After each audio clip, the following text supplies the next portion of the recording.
Hingga saat ini, Dinas Pendidikan Kota Makassar masih menunggu keputusan Kementerian Pendidikan terkait jadwal resmi sekolah kembali beraktivitas. Meski demikian, persiapan sekolah untuk menerapkan protokol kesehatan jika sekolah kembali dibuka terus dilakukan.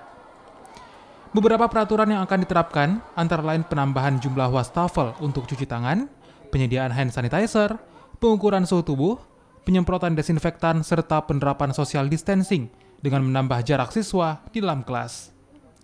Saat ini, proses pembelajaran di Makassar masih menggunakan metode daring dan dijadwalkan berlangsung hingga 4 Juni 2020. Yang pertama adalah protokol kesehatan, bahwa anak didik itu di setiap kelas itu, depan kelas itu akan disediakan tempat cuci tangan. Kemudian alat ukur kesehatan suhunya, kemudian harus wajib memakai masker. Apabila suhunya 37 ke atas, mendekati 38, anak didik ataupun juga guru itu tidak disilahkan untuk mengajar ataupun ikut sekolah.